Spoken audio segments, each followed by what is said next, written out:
Jokic, no slouch out there in Portland, holding his weight too. But yeah, the Joker, one of the top-tier players around the league. Speaking of which, LeBron James still sitting out, and his team struggling against his former team, the Cleveland Cavaliers. Jordan Clarkson. Clarkson said, I know these rims. I started out on these rims, Chris. 15-point Cavs lead. Lonzo Ball nailing the outside shot, cutting that deficit down. And Kyle Kuzma, he's a guy that can score in different situations. Oh! That's a Diesel Dunks nominee. Yes, for I like sure. It. Attack the rim. If someone would have gotten in there, they would have been on a post. Yes, they would have been a Kuz post. How about Colin Sexton? Part of a 10-0 Cleveland run. The young Bull gives the Cavs an 8-point lead. It's a 10-point lead now. Woo! Nice moves, come up short. Well, Tristan Thompson had to clean things up a little bit. And Brandon Ingram, are you kidding me, young fella? Gets Tristan Thompson right back. Then Kuzma, in the fourth quarter. Attack. He took over. 18 points in the fourth quarter for Kuzma, 29 in the game. Dellavedova to Tristan Thompson. We've seen that before. Yes, we have. Alec Burks getting some clutch buckets. Yes, you got to hustle. Cleveland. You love the hustle. It's the hustle you're talking about, Chris. Look at that hustle. Stay with it. The stick-to-itiveness. Yes. Then Colin Sexton. Oh, Sexton. Oh, I see the shake and bake. Give it to him. 17 points, but we asked the question, can you get me a bucket? Yes. Answer is yes there. Yes, she can. So Cleveland gets the win 101-95, snapping a 12-game losing streak. Lakers with some key free throws missed. They had opportunities, and a lot of them in the fourth quarter.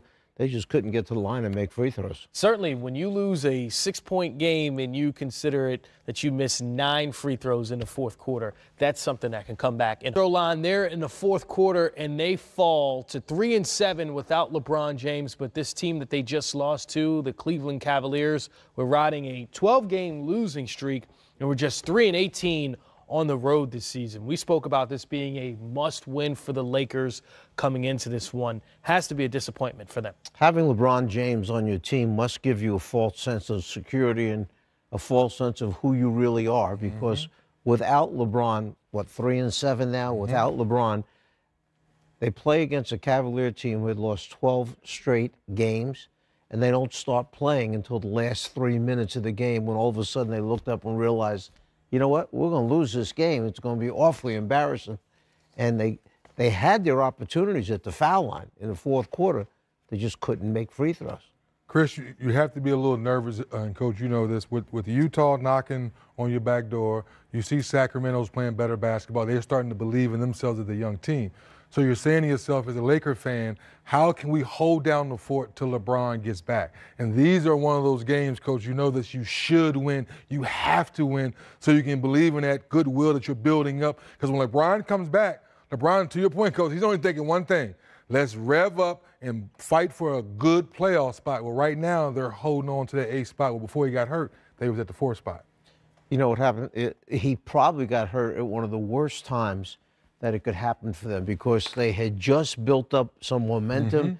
They were about 7 games over the 500 mark. They were in 4th place in the Western Conference. So everything was going the right way. They were believing and trusting and listening to what LeBron had to say. He was playing well, even though Rondo went out with the injury. They were in great shape going into the mid-season point, and then LeBron gets hurt, and here they are in this tailspin.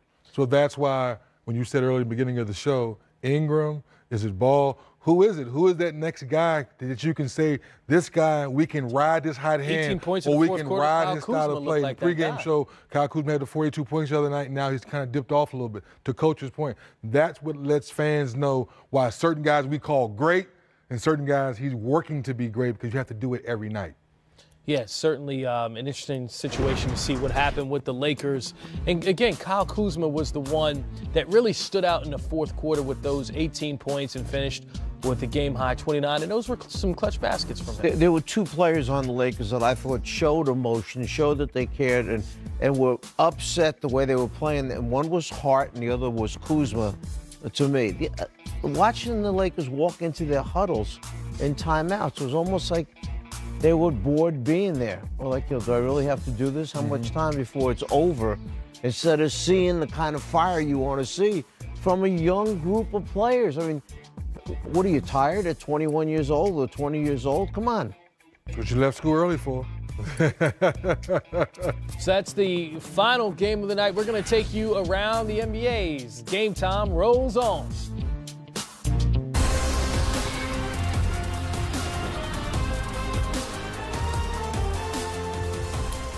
Welcome to the Auto Trader pregame show. Dennis Scott, Mike Patello here with you this evening. I'm Chris Miles. What a great day of games so far. Another double overtime classic and a great finish at Madison Square Garden. We've had some 40-point scorers and one guy that came just close to getting there as well. Guys, it's been incredible so far, some of the games we've seen. We've seen great individual scoring. We've seen the team that's on a little bit of a roll in the Eastern Conference getting back-to-back great victories against upper echelon teams. So it's been a good day of basketball in between all the other stuff that's going on. Yeah, we're here to get you ready for the Cavs and the Lakers. That game starts at 9:30. LeBron James out. But, man, look at the Western Conference standings. The Lakers trying to keep pace out there while they wait the return of King James. And Lakers play-by-play man John Ireland. LeBron has been sidelined since Christmas. Lakers sliding in the Western Conference standings, just 3-6 since he went out. Are the Lakers entering desperation mode and needing LeBron back on the court? Well, probably. I mean, anytime you don't have LeBron, you're at a severe disadvantage. He's, arguably the best player in the world. It's weird, though, because they'll play great, like they looked really good Monday in Dallas, and then they looked awful Friday in Utah. So they can win without him. You mentioned they're 3-6. Some of those wins have been pretty impressive. And tonight they should win because they're playing Cleveland, who's on a long losing streak, only has 8 wins this year. But they lost to the Knicks last week. So, it's kind of like we play to whatever the level of the competition is, and hopefully they can find a way to win tonight. And then Chicago comes in here Tuesday. So they've got a couple of winnable games, but until they get LeBron back, and the earliest they would get him back, guys, is Thursday, every game is a coin flip. We just don't know which team's going to show up. Yeah, you mentioned that inconsistency because we see Brandon Ingram look spectacular one night, and then we see Kyle Kuzma with 41 points in 3 quarters another night, and Lonzo Ball look like, okay, he's figuring it out, and then not so much. They're very inconsistent. How bad is it with those 3 guys in the sense of their inconsistency? Well, I think one thing that leads to that, and one thing LeBron doesn't get enough credit for, is that when LeBron's on your team, he always takes up the other team's best defender. So, for example, we lost a game to Oklahoma City last week in which, had LeBron been playing, Paul George would have been guarding him. Instead, that freed up Paul George, who's a great defender, to guard Ingram.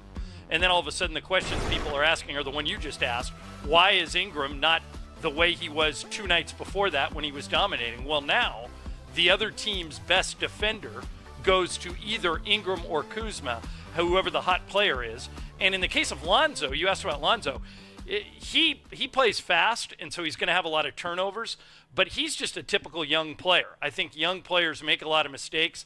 People forget he should be a junior at UCLA, and instead he's here.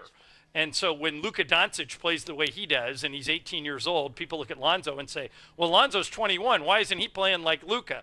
Well, the truth is he's just young. All 3 of those guys, actually, Ingram, Kuzma, and Lonzo, are all under the age of 23. So we've got a really young group when LeBron's not here. Well, Luke Walton is on the record as questioning both Lonzo and Ingram's passion and fire. Since he did that, have you seen progress with those 2 guys in that regard? Forget the numbers, just in their attitude as the way they're approaching the game.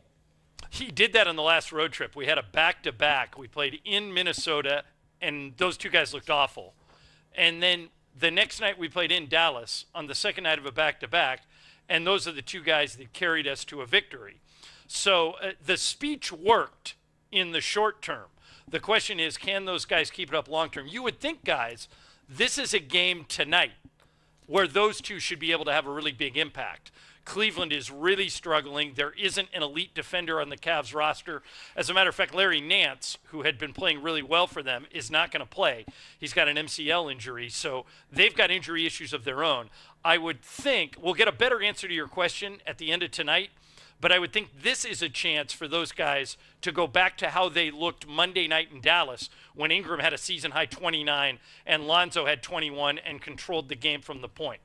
But your question is legit. They have been inconsistent. One night they look great, the next night and you can throw Kuzma in that bunch too. The night after Kuzma scored 41 points in 3 quarters, the next game in Utah he started 0 for 10. So the inconsistency is kind of a theme that runs through our whole team.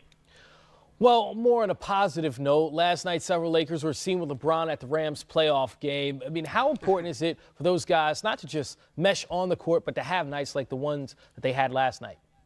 Well, one thing that probably doesn't get enough attention is the 2 best leaders on our team are LeBron and Rajon Rondo. They're the most vocal. They're the guys who speak up the most. And not only has LeBron been out, but Rondo's been out. As a matter of fact, we expect to get LeBron back before we get Rondo back. He broke a bone in his right hand, and they operated on it, and he's probably another couple of weeks away. But they're the most vocal guys. So to get LeBron and Rondo around our team in any capacity is good. They'll be here tonight at the home game, and they'll decide on Wednesday if they're going to go on the next road trip. And by the way, our schedule gets much tougher after the 2 games I mentioned. We played Cleveland tonight, and then we have the Bulls here on Tuesday night, and then we go at Oklahoma City, at Houston, Golden State here. So in order, we get the Thunder, the Rockets, and the Warriors right after this 2-game stretch. So those guys can't come back soon enough. Certainly seems like it's a tough road ahead for the Lakers. John Ireland, play-by-play voice for Los Angeles. Appreciate your time. Thank you. Anytime, guys. Have a good show.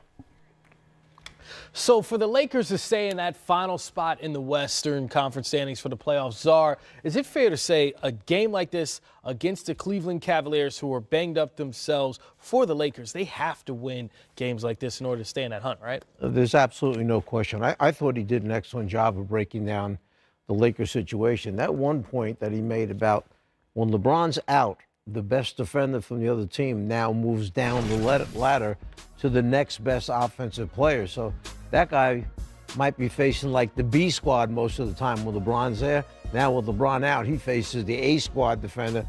It makes it tougher for you to get the shot off and to make it. We also know this, Chris, that when LeBron's on the floor, everything's easier for everybody. So that's the coach's point.